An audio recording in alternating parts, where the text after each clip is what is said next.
우리는 은둔을 병이나 나쁜 습관이 아니라 사실 꽤 많은 은둔 청년들이 마음 한켠에서는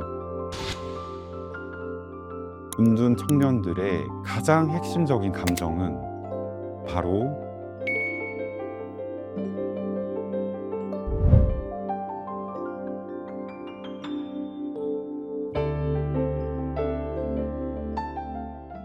네, 안녕하세요. 저는 정신건강의학과 전문의 백준영입니다. 얼마 전에 제 진료실에 한 어머니께서 찾아오셨는데요. 20대 중반의 아들이 2년째 방에서 나오지 않는다는 이야기를 해주셨습니다. 대학교 이제 휴학한 이후에 서서히 외출이 줄더니 이제는 밥도 방에서 혼자 먹고 가족들과도 거의 얼굴을 보지 못하고 지내고 계시다고 하셨는데, 처음에는 잠깐 그러다 말겠지 하고 좀 참고 기다리시다가 이건 이제 더 이상 지켜볼 문제가 아니라는 거를 절실하게 느끼고 저를 찾아와 주셨다고 하셨습니다. 요즘은 이와 같은 사례가 이제 더 이상 특별한 일이 아닌 것 같습니다. 통계에 따르면 이제 전체 청년의 5.2%인 54만 명이 이제 고립 은둔 청년으로 분류가 되는데요. 그 숫자가 2년 전에 비해서 무려 이제 2배나 늘었다고 합니다. 이제 이 문제는 단순히 한 가정이나 개인의 문제가 아니라 우리 사회가 다 같이 함께 고민하고 해결해야 할 매우 심각한 사회적 현상이 된 것 같습니다. 많은 분들이 이제 은둔 청년들을 게으르거나 의지가 약하다고 오해를 하지만 그 방 안에는 우리가 알지 못하는 말 못할 깊은 불안과 좌절이 숨겨져 있습니다. 그래서 오늘 제가 드리고 싶은 메시지는 이제 단순합니다. 은둔이 단순히 나약함이 아니라 상처의 반응이고 이해가 이제 변화를 만들 수 있다는 겁니다. 지금부터 이제 은둔이 어떻게 시작이 되고 어떤 스펙트럼을 갖고 있고 그리고 그 안에서 이제 어떤 마음이 작동하는지를 차근차근 풀어서 설명드리겠습니다. 우선 제일 기본적인 개념부터 잡고 가겠습니다. 그러니까 은둔이 무엇일까요? 은둔이라는 건 이제 히키코모리라는 이제 일본에서 시작된 개념이기도 한데요. 사실 이건 의학적인 진단 기준이 있지는 않습니다. 하지만 이제 전문가들이 이제 공통적으로 사용하는 정의는 6개월 이상이라는 좀 장기간 대부분의 시간을 집안 또는 방 안에서만 보내고 사회적인 활동이나 대인관계가 거의 없이 외출도 매우 제한되는 상태를 얘기하고 있습니다. 그래서 이게 단순히 몇 주 동안 집에서 쉬면서 휴식을 취하는 수준이 아니라 일상생활의 작동 방식 자체가 이제 변화하는 것이라고 이해하시면 될 것 같습니다. 대부분의 이제 정신건강의학과 문제가 그렇지만 은둔 역시도 흑과 백처럼 은둔을 한다, 은둔하지 않는다 이렇게 둘로 나뉘어지기보다는 점진적으로 진행되는 스펙트럼과 같은 거라고 이해하시면 좋을 것 같은데요. 처음에는 이제 조금씩 움츠려들다가 점점 더 이제 세상과 거리가 생기고 결국 자신의 방이라는 이제 안전지대로 이제 들어가게 됩니다. 제가 이제 진료실에서 자주 보는 흐름을 좀 말씀을 드려보면, 우선 이제 초기에는 이제 학교나 직장은 이제 좀 잘 다니지만 사회적 관계가 점차 이제 줄어들게 돼서 거의 이제 없어지게 되고요. 밥도 이제 혼자 먹게 되고 일과를 마치면 바로 집 방 안으로 이제 들어가게 됩니다. 사람이 좀 부담스럽다, 나가기가 싫다 이런 이제 감정들을 이제 강하게 느끼게 되시는 것 같습니다. 아직 겉으로 보기에도 주변에 보기에도 큰 문제가 없어 보일 수 있겠지만 마음속 안에서는 이미 좀 후퇴가 일어나고 있는 단계라고 생각하시면 됩니다. 이후에 이제 조금 더 이제 심해지면 학교나 직장을 이제 그만두고 이제 집 안에서만 이제 머물게 되는데요. 그래도 아직까지는 가끔 이제 가족들과 함께 식사도 하고 TV를 보기도 하고 대화를 나누기도 합니다. 나가야 하는 건 아는데 참 나가기가 정말 어렵구나 라고 좀 마음속에서 느끼게 되는 상태죠. 여기서 이제 좀 더 이제 진행이 되게 되면 이제 방에서도 거의 나오지 않게 되는 단계에 이르게 되는데요. 가족의 얼굴도 이제 보지 않으려고 하게 됩니다. 문 앞에 음식을 두면 가족들이 간 뒤에 가져가게 되고, 주로 이제 가족들과 마주치지 않고 싶어서 잠든 새벽 시간에 좀 움직이고 이러면서 이제 생활 리듬도 완전히 무너지게 됩니다.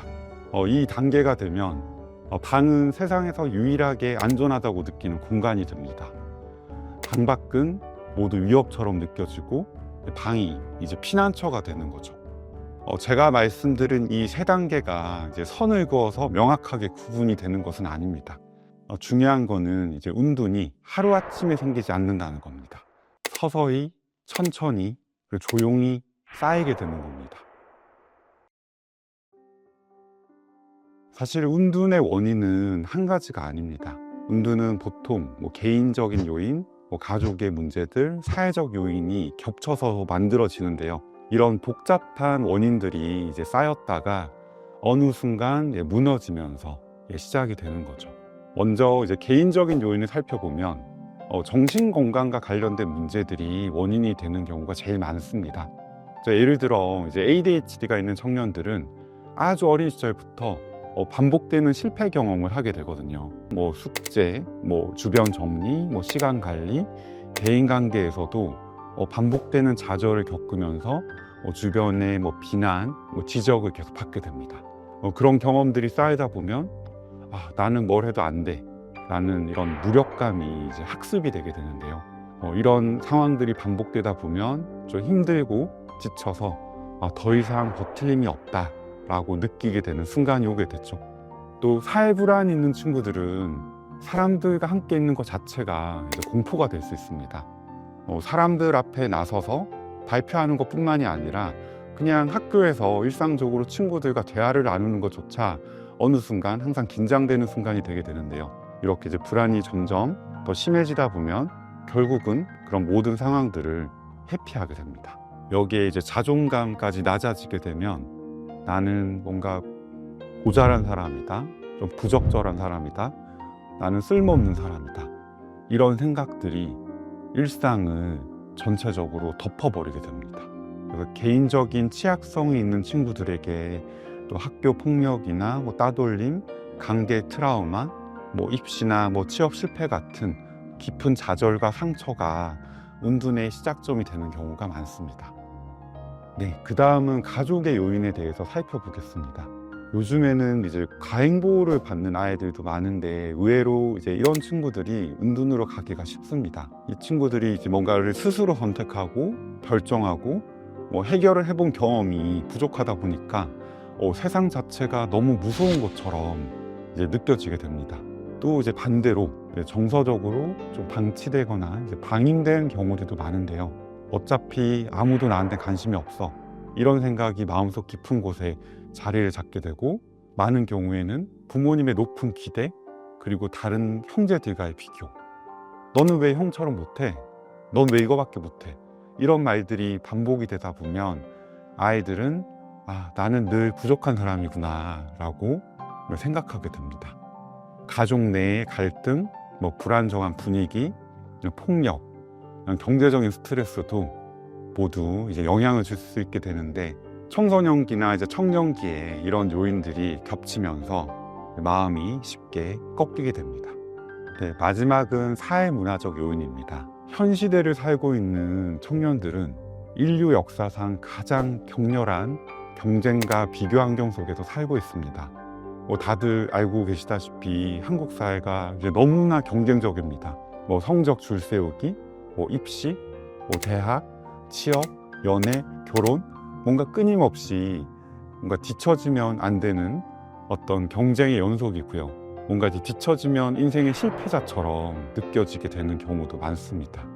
이렇게 이제 개인적인 취약성 위에 가족의 문제, 사회적인 압력이 이제 얹혀지면서 청년들은 결국 방에 있는 게 그나마 안전하다라고 이제 느끼게 되고, 그렇게 운둔이 만들어지고 시작되게 되는 것 같습니다. 네, 이제 운둔 청년들의 마음속을 조금 더 들여다보겠습니다. 이건 정말 많은 분들이 이해를 잘 못하는 부분이실 수도 있을 것 같습니다.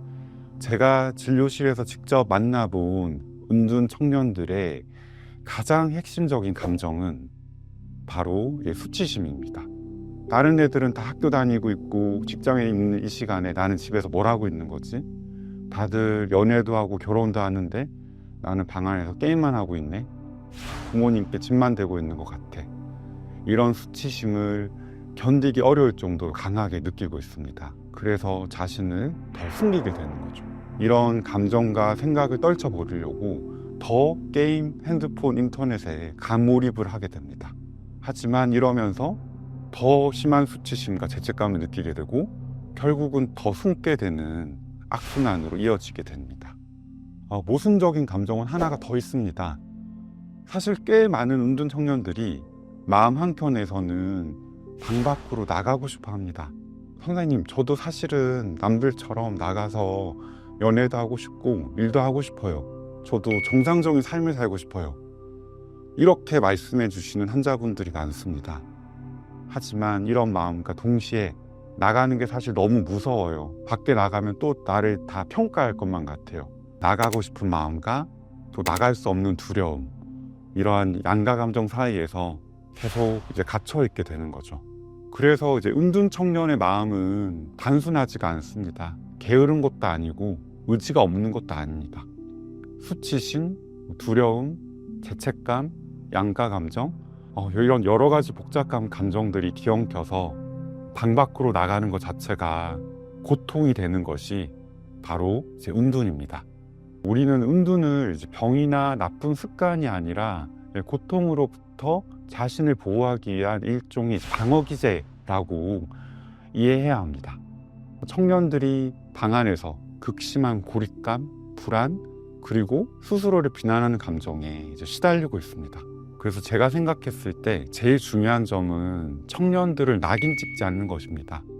청년들의 은둔이 의지 부족이 아닌 극도의 심리적 고통의 표현이라는 것을 우리가 이제 꼭 기억해야 됩니다. 네, 2부에서는 이 청년들을 이제 우리가 어떻게 도울 수 있는지, 가족들은 어떤 태도가 필요한지, 그리고 전문가는 어떤 단계로 이제 개입을 하게 되는지를 구체적으로 이제 설명드리겠습니다.